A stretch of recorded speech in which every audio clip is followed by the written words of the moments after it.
কেন এটা হঠাৎ করে তৈরি করলো? একবারও কি ভেবেছেন আপনারা? হ্যাঁ, বাণিজ্যিক গাড়ি কিন্তু হলুদ কালো নাম্বার হতে বাধ্য। মানে আপনি যদি গাড়িটাকে ভাড়াও দেন তাহলেও সেই গাড়ির নাম্বার কিন্তু হলুদ কালো হতে বাধ্য। আর যাদের ব্যক্তিগত বাইক তাদের গাড়ি সাদা কালো নাম্বার প্লেট। কিছুদিন ধরে কিছু স্বনামধন্য ইউটিউবার সিকিম সরকার বাইকারদের নর্থ সিকিম ও ইস্ট সিকিম যাওয়ার ওপর যে বাধা বিপত্তি তৈরি করেছে সেটা নিয়ে একটা চটকদারি বিষয় তৈরি করেছে। আবার আজকে সকাল থেকে তারা অন্য কথা বলছে এই সিকিম সরকারের মতামত নিয়ে। আরে আগে ভালো করে জান, তারপর বল। কন্টেন্ট বানানোর এত তাড়াতাড়ি আমাদের সামনে বমি করতে হবে? আমরা কিন্তু সাধারণ মানুষ, তোমাদেরকে ভরসা করি, বিশ্বাস করি। আর আমরা যদি পড়াশোনা করি তোমাদের থেকে কিন্তু ভালো জানবো এবং ভালো বলতে পারবো। সঠিক তথ্য লুকিয়ে যাচ্ছ অনেক। সিকিম সরকারকে কিন্তু ভিলেন বানিয়ে যাচ্ছ, এটা কিন্তু ঠিক না। তো যাই হোক, কী নিয়ম ছিল আমরা বাইক নিয়ে নর্থ সিকিম ইস্ট সিকিম যেতে পারবো না, এরকম একটা ইউটিউবারদের কাছ থেকে আমরা শুনেছিলাম। আজকে সকাল থেকে শোনা যাচ্ছে কিছু ইউটিউবার বলছেন যে তাদের ভিডিও দেখে নাকি সিকিম সরকার ভয় পেয়ে গেছেন, প্রচণ্ড ভয় পেয়েছে কিন্তু। হ্যাঁ, সেই প্রচণ্ড ভয় পেয়ে তারা নাকি ডিসিশন নিয়েছেন একমাত্র যদি আপনার বাইক নিজের নামে রেজিস্ট্রেশন থাকে তাহলেই আপনি নর্থ সিকিম এবং ইস্ট সিকিম ঘুরতে পারবেন। ঠিক আছে, এর বাইরে কোনো রকম সমস্যা তৈরি করতে তারা চাইছে না। আপনি বাবার গাড়ি, মায়ের গাড়ি, বোনের গাড়ি, দিদির গাড়ি, দাদার গাড়ি, বউয়ের গাড়ি, দূর সম্পর্কের বউয়ের গাড়ি, এসব নিয়ে কিন্তু পৌঁছতে পারবেন না নর্থ সিকিম, পারমিটই দেবে না আপনাকে। হ্যাঁ, ভাড়া গাড়ি নিতে হবে, সেটা সিকিম থেকে আপনি ভাড়া গাড়ি নিয়ে ঘুরতে পারেন। এটার পিছনে কিন্তু গভীর জল ব্যাপার আছে। কেন এটা হঠাৎ করে তৈরি করলো? একবারও কি ভেবেছেন আপনারা এই বিষয়টা হঠাৎ করে কেন তৈরি করলো? ক্লিয়ার করি। একটা 100 সিসির বাইক নিয়েই আমি বলি। একটা 100 সিসির বাইকে আমাদের পশ্চিমবাংলা তথা ভারতবর্ষে 5 বছরে 3,100 টাকার মতো ট্যাক্স আমাদের সরকারকে দিতে হয়। 100 সিসি বাইক নিয়ে আমি বলছি, কিন্তু এটা প্রাইভেট বাইক নিয়ে বলছি।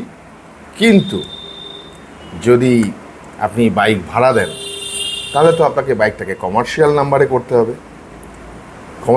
করতে হবে। তো তার ট্যাক্সটা কিন্তু হয়ে যায় 5 বছরে প্রায় 15,000 টাকা মতো।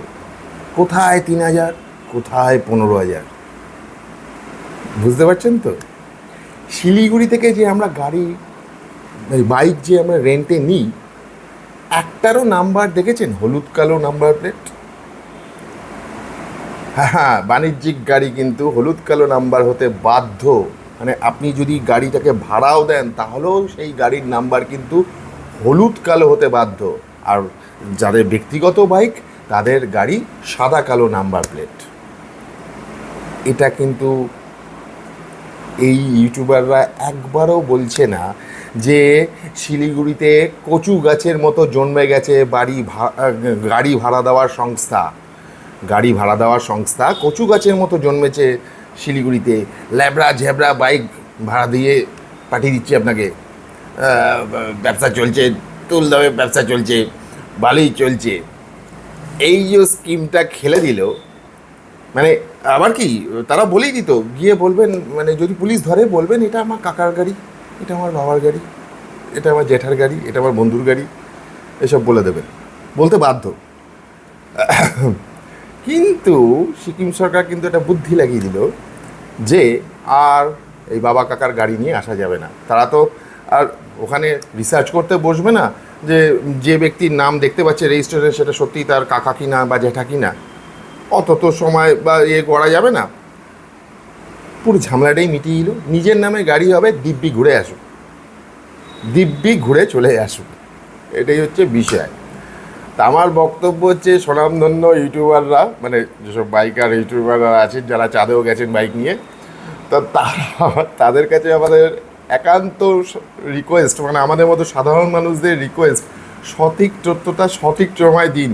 কন্টেন্ট বানানোর চক্করে হুড়মুড় করে কোনো তথ্য দিয়ে দেবেন না, ফাইনাল তথ্যটা দিন না। একবার ভয় পাওয়াচ্ছেন, একবার শান্তি দিচ্ছেন, এসব কি আবার আমাদের ভয়ে সিকিম সরকার স্টেপ অন্যরকম করে নিয়েছে, সিদ্ধান্ত অন্যরকম নিল, এসব ফিজুল ডিসকাস না করে সঠিক তথ্যটা দিন।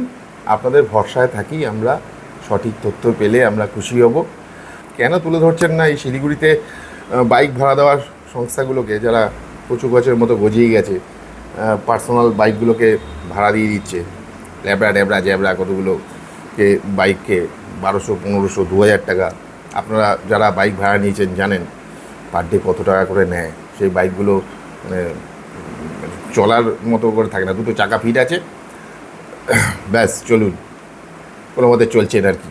তাই মাননীয় স্বনামধন্য বাইকার ইউটিউবারদের কাছে একটাই অনুরোধ, সঠিক তথ্যটা দিন।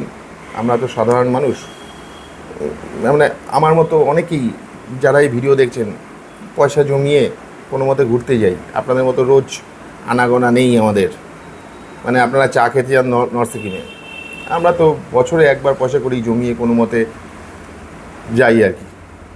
তো মনটা খারাপ হয়ে গেছিলো আমাদের, প্রচণ্ড মন খারাপ হয়ে গেছিলো যে যেতে পারবো না। তারপর দেখুন পড়াশোনা করি তো একটু, কী বলছে এরা দেখি আগে।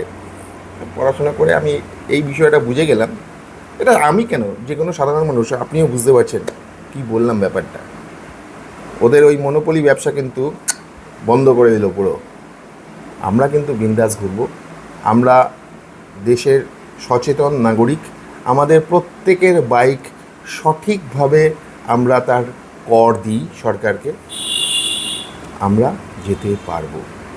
জয় হিন্দ।